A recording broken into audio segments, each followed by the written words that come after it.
With the Wall of Death bike built and the record broken, I could spend more time training for the Tour Divide. I didn't know what I was letting myself in for. I knew it was 2,745 miles, alone and unsupported, only relying on what I could carry on my bike or my back. I knew it involved the equivalent of cycling up 7 Mount Everests. I knew that the people who set quick times were sleeping rough for 4 hours or less a day. But the only way you know if you can finish something like the Tour Divide is to try to do it. I wanted to get a feel for what it might be like, so I planned a training ride with Jason Miles. We called it the Coast to Coast to Coast. The idea was to ride from one coast of England to the far side of Scotland, get the ferry to Northern Ireland, then ride from the bottom to the top. We would treat it like I'd treat the Tour Divide. Ride a bloody long way, sleep for a bit, ride some more. Not only did we want to leave the East Coast and ride west, we also wanted to ride as many trail centres as we could do, and do the same in Ireland. Trail centres are purpose-built mountain bike tracks that are dotted around the countryside. Some have nothing but a car park at the start and one or more signposted and maintained tracks through the woods to follow. Others have cafes and bike shops and even elevated trail sections made from wood. I chose Berwick-upon-Tweed, right on the Scottish border, as our start point. We would meet there late on the night of Wednesday the 13th of April. With the Tour Divide filling my head, I came up with another idea. Any spare time I had, I wanted to spend riding, so any way I could lengthen the ride I thought was a good idea.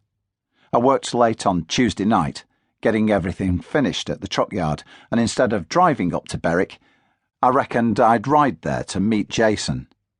So at 8 on Wednesday morning, I left home on the Salsa Fargo I planned to ride in the Tour Divide. This wasn't the first long ride I'd done in 2016. In January, I set off from home, rode to the north of Scotland, and once I got there, had a night in a hotel before taking part in the Strathpuffer 24-hour mountain bike race, which I'd done a few times before. It was cold and hard, dark and wet for most of the time, but what did I expect? It was January, in Scotland.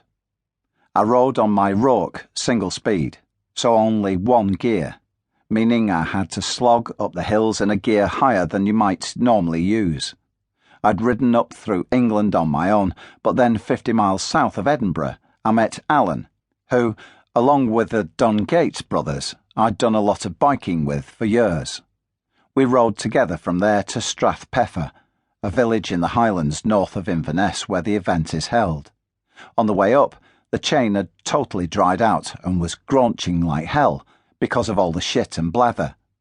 Alan had an idea to get some butter from a cafe to lubricate it. The ride to the Strathpuffer was another thing I'd set my mind to do, and it hadn't broken me, even though it was only a few months after the operation to bolt my spine together. The weather wouldn't be as bad on the coast to coast to coast, but the mileage would be higher. Leaving Grimsby, I didn't use a map. I was just riding off the compass on the Garmin, heading north. As long as I kept going that way, I'd work it out. I rode over the Humber Bridge into Yorkshire, staying on small roads from then on. From Malton, I knew a few back roads, and I knew that when I got to Northallerton, I wanted to be heading more northeast, and then a bit northwest. Last time I rode up this way to the Strathpuffer, I went a bit further west. So this time I stuck east and headed towards the North York Moors. I got to the top side of Malton and followed true north on goat tracks. 5 miles in, I was wondering if I'd done the right thing. It was a proper dirt track, which was all right, because I was on a mountain bike, a bit of an oddball-looking mountain bike, but built to cope with it. The bike was loaded up with sleeping bag, roll mats, inner tubes, chain, spare set of clothes, and toothbrush. I didn't know where the trail would end, but I knew it wouldn't be a dead end.